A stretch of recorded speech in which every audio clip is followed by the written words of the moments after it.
नमस्कार दोस्तों, इस वीडियो में पिरामिल फार्मा लिमिटेड के बारे में जानेंगे। तो ये स्टॉक जो है वो अभी मार्केट में काफ़ी डिप पे है, लेकिन क्या ये डिप आपके लिए 2x का मौका बन सकता है? तो थोड़ा सा एनालाइज करके देखते हैं क्या हो सकता है इस कंपनी में। तो ये पिरामिल फार्मा लिमिटेड जो है एक इंडियन फार्मा कंपनी है जो CDMO contract development and manufacturing और ICH और हेल्थ केयर सर्विसेज में काम करती है। फार्मा मैन्युफैक्चरिंग के साथ साथ इसका ग्लोबल पे भी ग्लोबली भी काफ़ी रिनाउंड कंपनी है। लेटेस्ट न्यूज़ के हिसाब से देखें तो Q3 फाइनेंशियल ईयर 2025 में कुछ सेल्स ग्रोथ भी हुई है, लेकिन प्रॉफिट थोड़ा मिक्स आ रहा है। यहाँ पे हम देख भी सकते हैं उसको, प्रॉफिट थोड़ा मिक्स आ रहा था हमारा। तो अभी पिक्चर जो है इस स्टॉक की सारी ही कोई क्लियर सिनेरियो नहीं है। रेवेन्यू ग्रोथ कुछ क्वार्टर में स्टेबल रही है, EBITDA और मार्जिन इंप्रूव हुए हैं कुछ पीरियड्स में due to cost optimisation. But recent quarter में जो Q1 था फाइनेंशियल ईयर 2026 का, उसका जो आया था हमारा नेट प्रॉफिट वो नेगेटिव रहा था, लॉस दिखाया था। एंड Q2 में और ज़्यादा लॉस दिखाया था। Q3 के भी रिजल्ट की कोई न्यूज़ नहीं है। तो रेवेन्यू थोड़ा down year on year comparison में ऑफ कोर्स गया है, क्वार्टर ऑन क्वार्टर में भी गया था। तो अभी यहाँ पे देखा जाए अगर तो क्वार्टर ऑन क्वार्टर में रेवेन्यू बढ़ा था, बट बाकी सारी चीज़ों को मिला के अगर देखा जाए तो टैक्स स्लैब ही 115% का था, तो यहाँ पे नेट प्रॉफिट जो है वो नेगेटिव में आया था। EBITDA मार्जिन जो है वो स्लिम रहे हैं। प्रॉफिट आफ्टर टैक्स का जो हमने देख ही लिया है कि प्रॉफिट में मतलब कुछ सॉलिड सी पिक्चर क्लियर नहीं है। एंड अर्निंग पर शेयर भी हमारा नेगेटिव यहाँ पे चल रहा है। तो अभी के लिए अगर देखें तो लास्ट 1-2 ईयर्स से शेयर प्राइस ने अंडर परफॉर्म किया है। तो एक बार चलते हैं इसके चार्ट पे। तो यहाँ पे देखें अगर हम, तो शेयर प्राइस ने काफ़ी स्ट्रॉन्ग तरीके से अंडर परफॉर्म किया है। पहले इसमें रैली आई थी, बट यहाँ पे अगर देखा जाए नवंबर 2024 से लेके अभी तक देखें तो काफ़ी अंडर परफॉर्म किया है, नीचे गया है stock as compare to the sector. फिर भी कुछ ओकेजन पे इसने बीच बीच में रैली दी है, स्विंग के मौके दिए हैं। तो यहाँ पे Q2 का जब रिजल्ट आया था तो भी हमें थोड़ा सा पुश मिला था। बाद में ब्रोकरेज ने buying rating plus higher target price दिए, जैसे कि 300 के आसपास दिए थे इसके टारगेट प्राइस, बट कुछ अभी उस तरीके से परफॉर्म नहीं कर पाया है स्टॉक।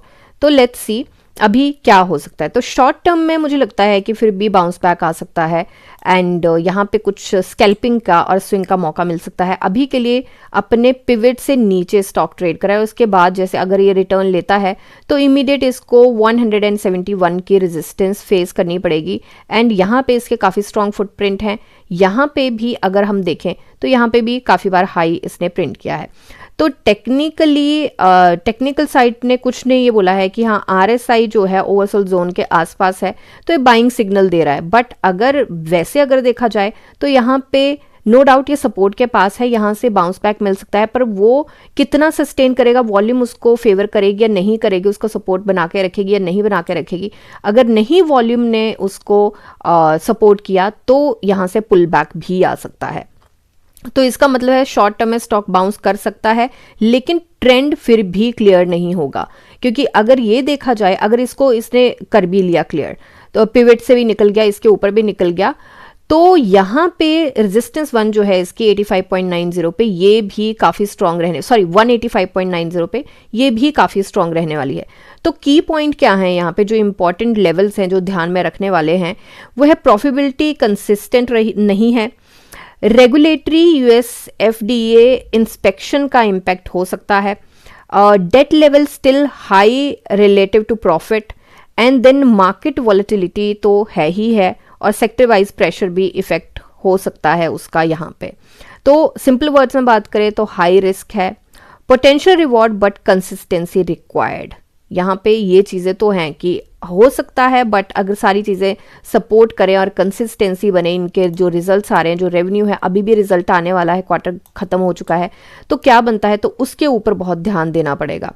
तो अभी के लिए अगर बात करें लॉन्ग टर्म की बात, अगर आप थोड़ा पेशेंट इन्वेस्टर हो और फार्मा सेक्टर में ग्रोथ देखते हो तो बाई कंसीडर कर सकते हो इस लेवल पे। बट फिर भी इसको रिव्यू करना बहुत ज़्यादा ज़रूरी है time to time. Short term trader के लिए मुझे लगता है वॉलेटिलिटी बहुत ज़्यादा है, टेक्निकल पैटर्न को यूज़ करके क्विक मूव मिल सकता है स्कैल्पिंग या स्विंग का, बट फिर भी आपको बहुत ज़्यादा शार्प होना पड़ेगा कि इसके जो बिल्कुल लालच भी नहीं करना पड़ेगा। इमोशनल ट्रेडिंग बेसिकली यहाँ पे आप नहीं कर सकते। अगर आप दिमाग से चलें और अपने क्विक जो स्ट्रिक्ट स्टॉप लॉस है उनको लेके चलें और क्विक जो टारगेट हैं उनको उनके लेवल के ऊपर निकाल जाए, एग्जिट प्लान कर लें, तो मुझे लगता है फिर भी हो सकता है। अगर प्रॉफिट कंसिस्टेंसी या डेट कंट्रोल में इंप्रूवमेंट नहीं हुआ तो डाउन साइड यहाँ से पॉसिबल है। तो इसलिए आपके जो स्टॉप लॉस हैं वो बहुत रिफाइंड और बिल्कुल उनके पॉइंट पे चलना पड़ेगा। तो उस चीज़ को थोड़ा ध्यान में रख के ज़रूर चलें।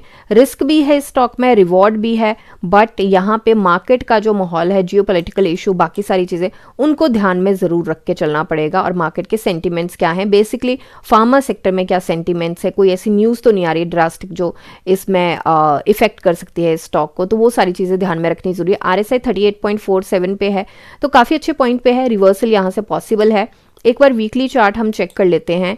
तो वीकली चार्ट पे अगर हम देखें तो यहाँ पे सपोर्ट ये बनाता हुआ दिख रहा है, बट स्ट्रॉन्ग मारुवोजू कैंडल भी दिखी है।